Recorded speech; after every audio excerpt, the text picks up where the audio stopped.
All right, these are notes 8A, exponential growth and decay. So exponential growth and decay. Any quantity that grows or decays by a fixed percent at regular intervals is said to possess exponential growth or exponential decay. Exponential growth is the rate of change increases over time. So the rate of the growth becomes faster as time passes. In exponential decay, the rate of change decreases over time. The rate of the decay becomes slower as time passes. Since the rate of change is not constant, the same each time, across the entire graph, these functions are not straight lines. So let's look at exponential growth. So the basic form of the graph, f of x equals b to the x. Notice your variable is in the exponent. Exponential growth is when the base, or b, is greater than 1. All right, so these types of graph, exponential growth, are going to have a horizontal asymptote. So in this case, the x-axis is the asymptote. So that's going to affect the range. The range of this graph is going to be y greater than 0. And our domain is going to be all reals. All right, let's look at our two parent points here. Here are my two parent points. Let's see how we got those. So if you look at a graph, all right, let's let our parent graph be b to the x, whatever our base is. We're going to plug in 0. All right, so b to the 0 power, well, anything raised to the 0 power is 1. If we put in 1, b to the first power, well, that gives us b. So that's where we're getting 0, 1, and 1b. If we need other points, we can put in other values. Like we could put in a -1 for x. Then we're going to get b to the -1. All right, negative exponent means take the reciprocal. So we got 1 over b. So it doesn't matter what our base is. But here again, notice exponential growth. First of all, the base is greater than 1. And as x increases, y increases. All right, exponential decay. Here our base is between 0 and 1. All right, still has a horizontal asymptote, in this case at the x-axis. Notice our parent points are still 0, 1, and 1b. Domain is still all reals, and so the range is going to be y greater than 0. Or you can write this in interval notation, 0 to infinity. All right, we also have the general form of the graph. F of x equals a times b to the x minus h plus k. So here a, h, and k act the same way they have in our other parent graphs. So h moves our graph left and right. K shifts our graph up and down. It also is where the asymptote or horizontal asymptote is going to be at y equals k. And a is our vertical shrink and stretch. All right, let's practice a few of these. Let's look at our first example. First of all, we're going to decide if this is exponential growth or decay. So since b is equal to 5, which is greater than 1, this is exponential growth. So I know my picture is going to look like this when I'm done. As x increases, y is going to increase. All right, let's look at our asymptote. There's no h, there's nothing, or k, I'm sorry, no k. There's nothing added or subtracted to this graph. So that means my horizontal asymptote is at y equals 0. So let's dot that in because we're not going to cross our asymptote on these. All right, my parent points. You've got 0, 1, and you've got 1b. In this case, my base is my 5. So I'm going to have 0, 1, and 1, 5. And you always want to graph toward the asymptote. So here's what my picture is going to look like. We get close to the asymptote, but it never crosses it. All right, domain on any exponential graph is always all reals. And our range is going to be y greater than 0 or 0 to infinity. Two different notations.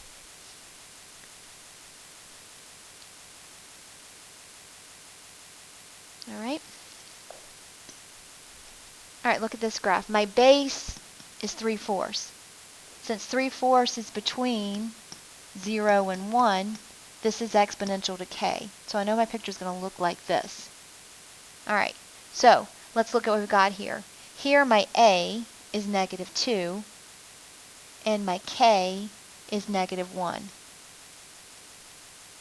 So that means my horizontal asymptote is going to be y is equal to my k, which is negative 1. So let's draw that in first. Let's draw in our negative 1. Alright, so let's look at our parent points. Let me move this out of the way a little bit. Give some room to work. Alright, so we have 0, 1, 1b. My b this time is 3/4. Now since a is negative 2, we're going to multiply by negative 2. So 1 becomes negative 2, and 3/4. So 3/4 times negative 2 is negative 6/4, which is equal to negative 3/2. Alright, so now we're going to start counting here because we've shifted this thing down 1. We're going to start counting from here. So we're going to go 0, negative 2, and then 1, negative 1.5.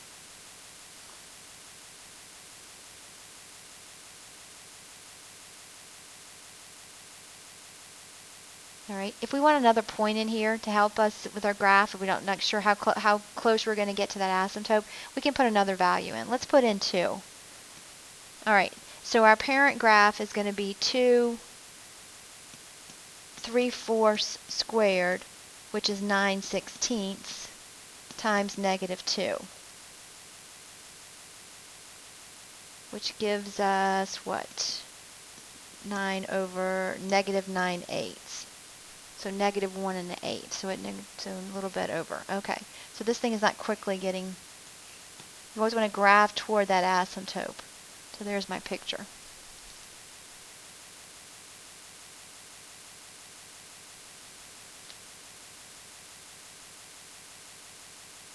Okay.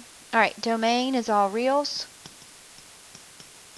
And our range this time, it's going down. So this is from negative infinity to negative 1.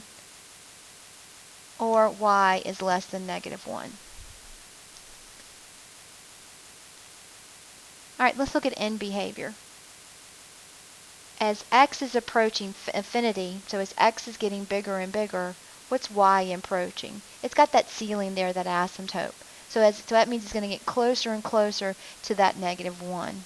So our y is approaching negative 1, that asymptote. This is going to set you up a little bit for limits when you get to higher levels in math. All right, next problem. All right, here we got. My base is 3, so that means this is a growth because b is greater than 1. A is 2, h is 2, and k is negative 2. So that means we have a horizontal asymptote at y equals negative 2. So let's draw that asymptote at y equals negative 2.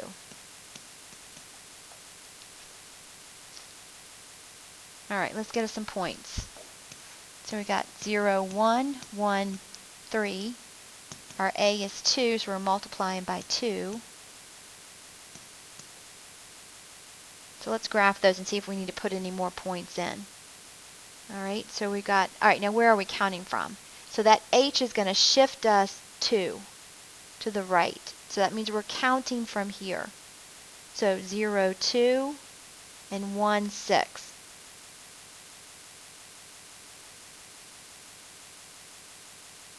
Okay?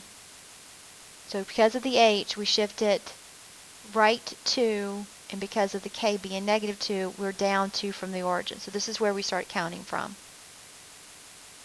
All right, I'm going to put another value in. I want to know how close we're getting to that asymptote over here. I'm going to put in negative 1. So since my base was 3, 3 to the negative 1 is 1/3. And if I multiply by 2, we're getting 2/3. So from my counting spot, I'm going to go left 1 up 2/3. So it kind of helps me get to that asymptote, how quick I'm getting to that asymptote. A lot of times the 2 points will be enough, but sometimes you might need a third or fourth point to get a better graph. All right, our domain is all reals. And our range is y greater than negative 2 or negative 2 to infinity. All right. Now, I realize it wasn't part of the notes, but let's talk about this here. Let's talk about our 0. Remember, your 0 is where it crosses the x-axis because it says a nice 0. It's crossing the x-axis here at 2. So my 0 is 2, 0. We're going to eventually be solving these equations.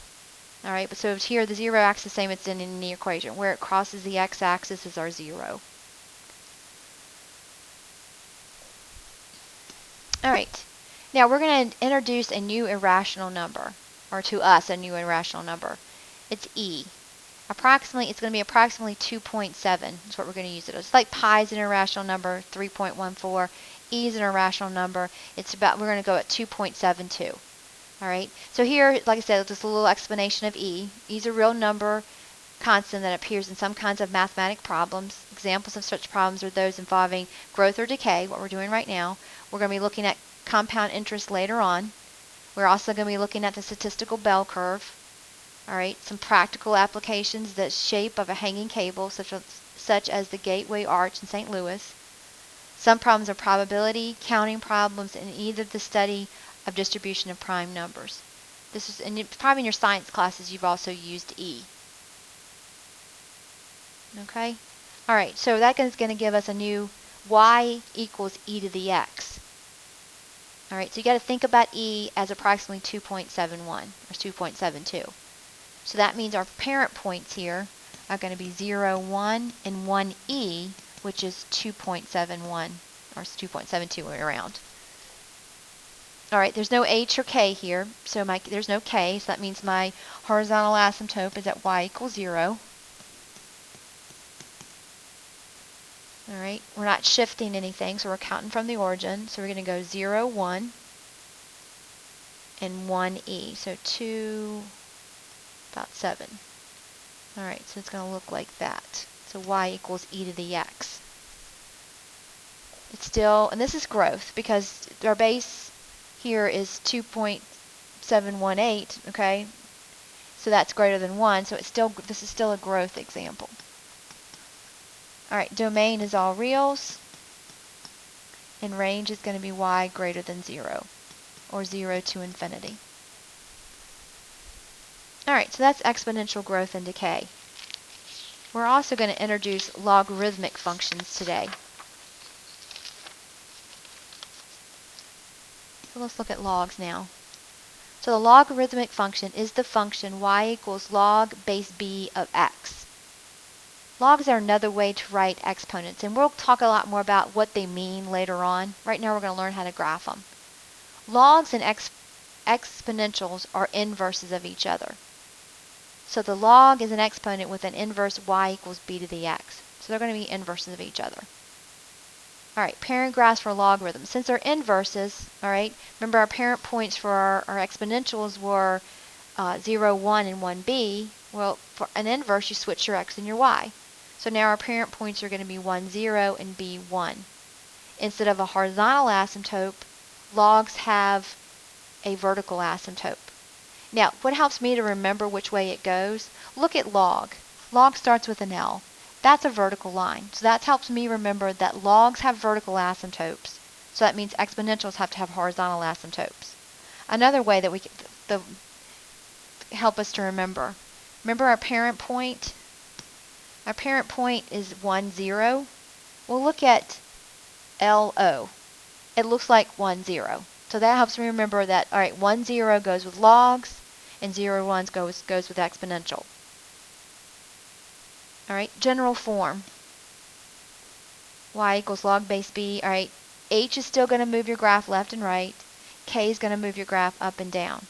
But because this has a vertical asymptote, x equals h is going to give us the equation of that asymptote. All right, domain is affected. So there's like I say, everything switches, and the range is going to be all reals. And I'll show you in class how to check your answers on the calculator and where to find this on the calculator. We can also have natural log. All right. So if it has base e, then it's said to be natural log. Natural log and e to the x are inverses of each other. So our natural log, our parent points are 1, 0, and e, 1. All right, so here my vertical asymptote is still found by x equals h. Our domain is h to infinity, unless we flip the graph and our range is negative infinity to positive infinity, or all reals. All right, so you might ask what it's called natural log. Why is it ln? Here's a little explanation. Why ln and not nl? It's Latin, so that gives the abbreviation ln. All right, let's practice graphing a couple of these. All right, so if there's no base given, it's called this common log, and the base is 10. That's implied. All right, so let's look at this one. So here my h is negative 1. So we're going to have a vertical asymptote at x equals negative 1.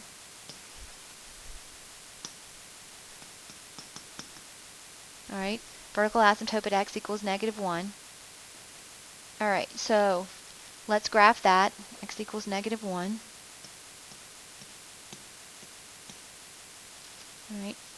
All right, my parent points. So 1, 0, and 10, 1. All right, I'm going to count by 2s on my graph here, so it'll fit. I'm going to count by 2s. All right, so we're still, since we didn't move, whoops, I need to regraph that then, because I made this a 2. Let's made my scale 2. Let's put this at negative 1. Sorry about that. All right, my scale should have been 2, so my x equals negative 1 is there. All right, so now when I count, I'm counting from here. This is where I'm going to start my count. So I'm going to go 0, 1, and 10, 1. So that's going to be 2, 4, 6, 8, 10, 1.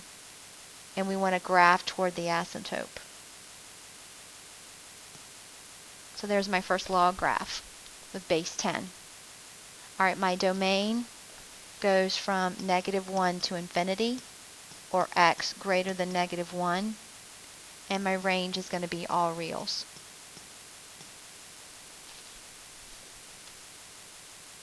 All right, we can find the 0 of this graph where it touches the x-axis.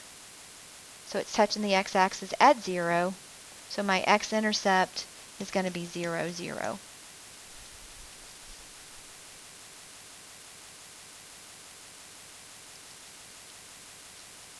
All right, another example.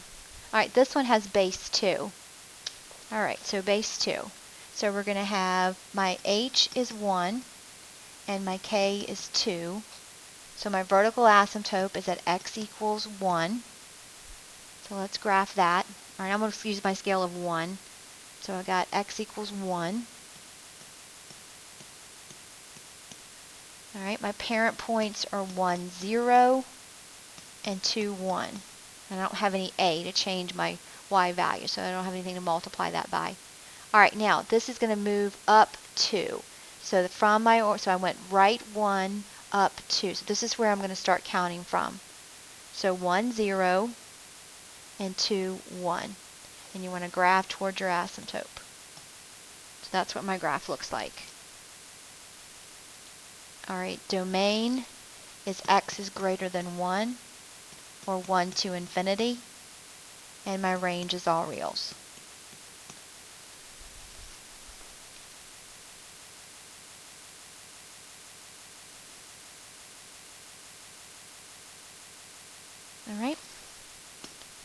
All right, here we have a base of 3. Notice I also have a is equal to negative 1. So a is negative 1, my h is 0, and my k is negative 3. So that means that my vertical asymptote is x equals 0. So let's type that, x equals 0. All right. All right, parent points. I'm going to do my chart this time because I'm going to have to multiply by a.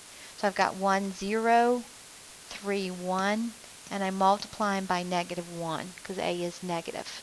So that still stays 0, but this becomes negative 1. All right, it moves down 3 from the origin. So 1, 2, 3. So I'm counting from this point here. So I'm going to go 1, 0, and 3, 1, 2, 3, negative 1. And here again, I graph toward my asymptote. So that's what my picture is going to be. So it's been flipped. All right, domain x is greater than 0, or 0 to infinity. My range is all reals. All right, let's look at end behavior on this one. As x approaches 0, what's happening to your y? Well, let's keep going up, so that's positive infinity.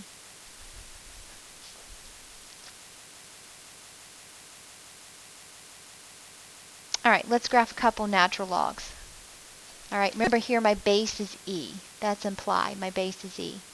All right, here h is 1, so that means my vertical asymptote is x equals 1. So let's graph that in. X equals 1. All right. All right, parent points. I don't have an a to worry about, so my parent points are going to be 1, 0, e1. All right, I'm counting from here now because I didn't move it up and down, but I did move it over right 1.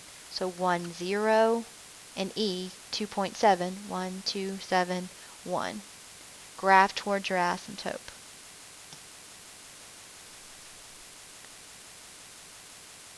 All right, domain.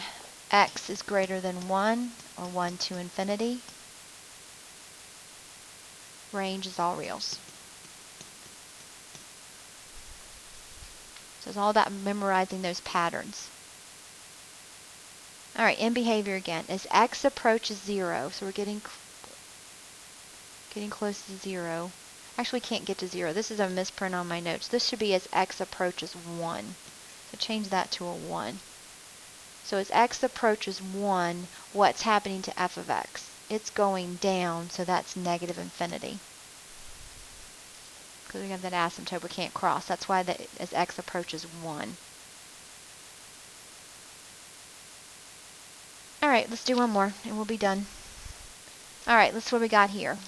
All right, so h is negative 3, k is 1. So our vertical asymptote is x equals negative 3. Graph that. All right, let's see, parent points. I don't have an a to worry with here, but so it's going to be 1, 0, e1. But this is going to move up 1, so I'm going to be counting from here. So I want to go 1, 0, and e 2.7, 1. And we graph toward the asymptote. There we go. All right, so domain. X is greater than negative 3, so negative 3 to infinity. And our range, like always, is all reals. Okay? In class, I'll show you how to find the 0 using your calculator. Later on in our unit, we're also going to learn how to solve this algebraically. But where it crosses the x-axis, there's 0. So we can see it's about, what, a little over negative 2. Negative 2 and a quarter, something like that. But we'll find the exact answer using our calculator right now. All right, please, if you have any questions, please remember to write them down so you can ask them in class. Thank you.